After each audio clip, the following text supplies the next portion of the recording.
Hello all, my name is Amanda Giannopoulos, and today I'll be talking about Fluxonium qubits for my final video project for Professor Bassett's class, Quantum Engineering. To start us off, I wanted to give a brief background about some of the major types of, or examples of qubits, not necessarily types, that we've talked about in this class, in order to compare and contrast them to the Fluxonium, a type of superconducting qubit. Firstly, we have NV diamond centers on the left. Their main advantages as listed there are that they can operate in the room temperature regime, and that they're on the longer end of the spectrum for coherence times. Their disadvantage is that it seems that their centers need to be individually addressed, and so it makes it more difficult for multiple centers to kind of communicate with each other. And so that kind of limits the complexity that can be done with them for now. The advantage of the room temperature operation may be obvious, maybe not, that for future applications, for instance, of a quantum computer, consumers would want to operate them or use them in a room temperature environment predominantly. And so that makes them attractive for future application purposes. Whereas we will see with other qubit examples, that might not be the case, that the operation temperature aligns with the environment that humans usually take. Then going to the right side with the photon, I will also not be delving too much into this, but briefly, its advantages, as we mentioned also in class, they can travel along long transmission distances. That's attractive both on Earth, but probably for beyond Earth capabilities. And if we were to pursue that, or if researchers and humanity as a whole would pursue that, and due to their nature of not being necessarily electrically based, for instance, like anything based on electrons, they're not as susceptible to noise, specifically electromagnetic noise. That's a huge problem with decoherence and with error that occurs. But the problem is that they're not easily scalable, so that's not entirely helpful for the applications. Then to our main focus today, superconducting qubits as a whole, I describe them as they have straightforward fabrication. What that means is that in the lab, it has been researched enough that there is a set like recipe for them to be made, and we can, or researchers can control them themselves. For instance, to relate them to NV diamond centers. Currently, there is no way with the accuracy that we want to be able to insert diamond centers where we want them. On like I think it was an atomic resolution, whereas for superconductors, they are lab manufactured. They are literally caused by environments in the lab because we do not exist in a millikelvin temperature regime. And so it is much more controllable and has been researched enough that its fabrication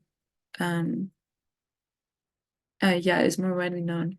And then the constraint goes back to the fact that it needs to be in millikelvin or temperature regime of that end of the spectrum in order for the superconducting effect to even occur and for this qubit to run.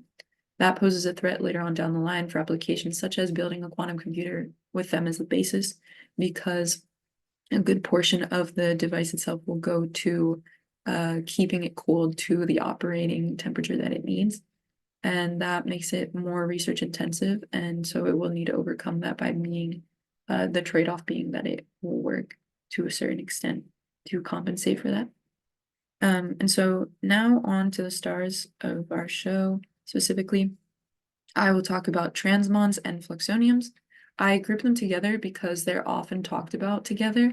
There's even more recently talks of combining the two into a new qubit design called, I think it was called a Fluxmon, I could be wrong, where it leverages the two's benefits and hopefully disregards the drawbacks of them. Transmons are specifically like Google's golden child. Google is the most prominent, I would say, researcher of transmons, and fluxoniums have only more recently been on the scene. but I have them as a golden child here because I'm focusing on them in my project. So quickly before I delve into their advantages and disadvantages and expand, quickly I wanted to show what they are and in relation to each other. So here I have this wonderful picture, courtesy of American Physics Society, or APS, from a review article of theirs, which highlights generally what the basis of a superconducting qubit and then what transmon and fluxoniums are specifically.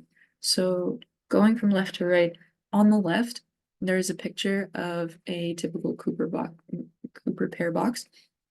And here we see that, as mentioned in class, it is based on the Joseph-Swift junction configuration, where the two blue rectangles in this case represent superconducting electrodes, and the green portion in the middle is an insulating barrier, and that combined creates the Joseph-Swift junction that is the basis of superconducting qubits. Transons and fluxoniums are focusing on transons. They added a capacitor to it in order to make that configuration of a superconducting qubit.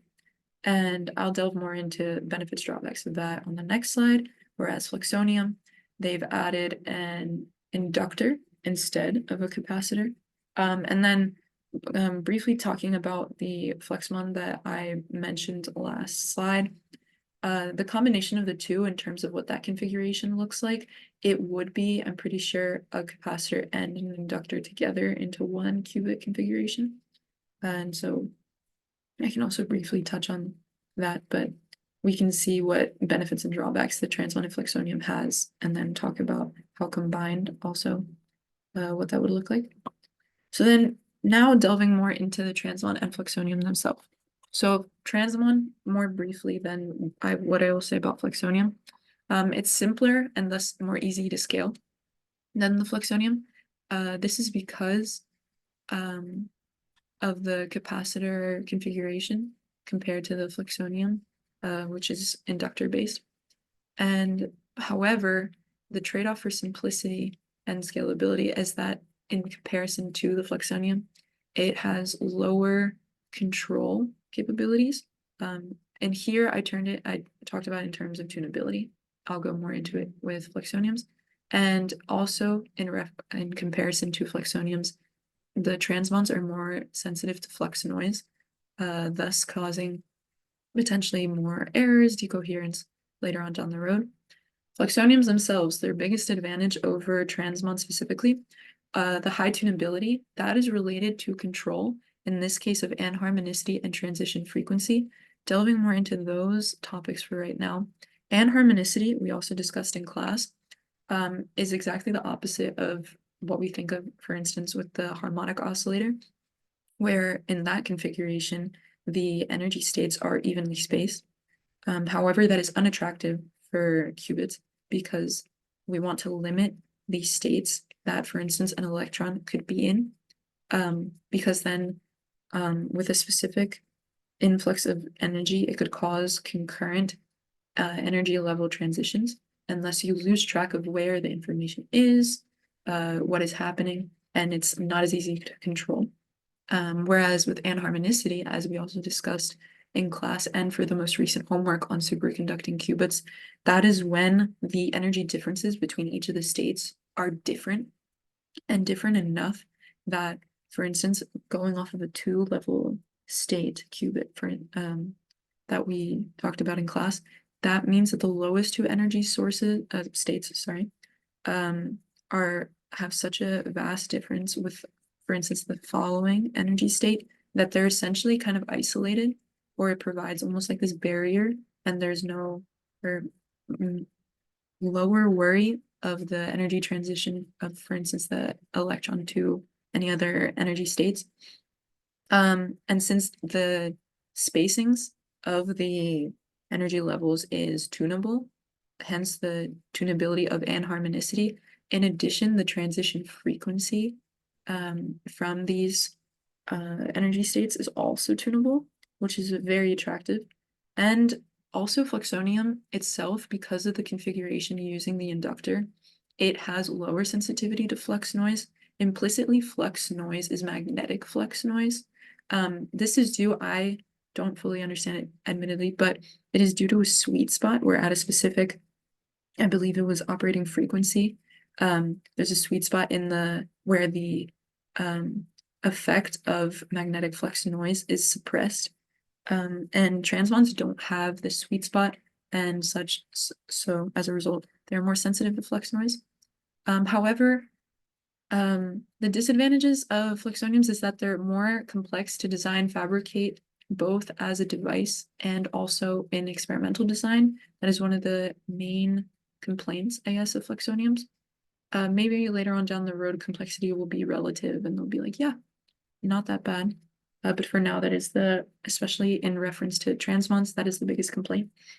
Another reason why I put these two together and why I call them competitive is that they have very similar, for instance, like coherence times capabilities. They also seem to have very similar applications. Right off the bat, very, I don't know if obvious is the term or it makes sense, is that they are both candidates for quantum computing applications.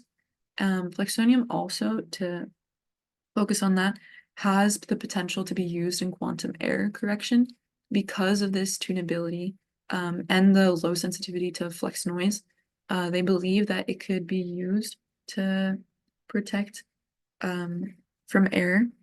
However, that definitely needs more research, although it has been hypothesized.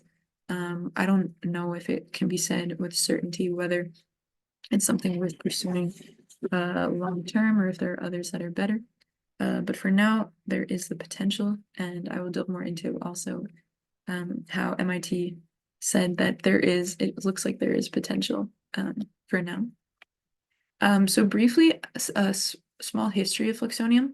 It was invented in 2009 by Professor Michel Deboré and his group at Yale. But it did not gain as much attention as a qubit possibility for further research pursuit until 10 years later in 2019, because I believe the idea of it being so complex and kind of like resource intensive might not have paid off in terms of factors such as the coherence time. Whereas in 2019, Professor Vladimir Manoucharian, forgive me if I'm mispronouncing his name, his group specifically was able to show that fluxoniums were competitive with transmons, or that they had comparable capabilities. At the time, transmons showed a coherence time in the hundreds or even thousands of microseconds, so close to the millisecond realm. And fluxoniums were also in 2019 shown to be of that coherence magnitude as well, or order of magnitude as well. And they saw that there was more potential for later on down the line for it to pull away potentially from transmons. But I think that also, since, for instance, Google has invested so much research into transmons and they see the benefits and drawbacks of each, that's why they're looking more into fluxmons later on down the road. And then this is kind of like a bit of trivia, but now Professor Manoucharian, he's at University of Maryland, but in 2009, he was the first author and at the time a PhD student under Deboré. So he has been here, I would say, for the whole thing, and so that was really cool to see. Then specifically delving into the challenges of fluxonium, although it seems like it has a lot of potential for it to be not exploited, but I guess maximized later on down the road in terms of this tunability and making it more attractive to invest resources into. There are still drawbacks of it. For instance, some challenges we face, again, are that the experimental design of these investigations, I guess, needs to be improved in order to, what's it called? Maximize, I guess, coherence time. And for instance, the 2019 article by Professor Manoucharian also called for equipment limitations. I think those challenges are very tractable, and I think in seeing more recent literature, for instance, like MIT is getting into the fluxonium gain. I believe I saw an institute in Germany as well. Other institutes with other equipment might have less limitations or other limitations, I guess, that could kind of expand the capabilities that we know of for Fluxonium. So I think that is a really tractable challenge to overcome. Then specifically, I guess, for practical quantum technologies, to focus on quantum error control. It was mentioned that error code compatibility and minimizing error rates needs to be overcome. I again argue that it's just a matter of investing more time and more research onto this topic since it is fairly new. Fluxoniums, again, have only been on the scene for 5 years, whereas other qubits have the benefit of being around for longer and thus have more literature on them. So in my opinion, I think that these challenges seem tractable and that Fluxoniums, the other thing is that Fluxonium may not be susceptible to at a certain point may not be susceptible to magnetic flux noise, but because of its tunability is highly susceptible to changes in magnetic field. So that's why it can be used in ice sensing, but also in quantum correction control, because it's like, hey, it senses that there's a difference and then you can correct it accordingly. But yeah, I think it is a matter of getting that code to be compatible with Fluxonium in the way that it is currently. And I think that is just a matter of more investment and only time will tell. I argue it will be. I think that the investment in the complexity of Fluxonium will pay off. And potentially it won't be competitive with transmons. It will just eclipse potentially transmons capabilities. Yes, and then finally I have a bunch of sources that I use linked here. Hopefully I will be able to link them in the video when it is posted. And thank you for watching my project.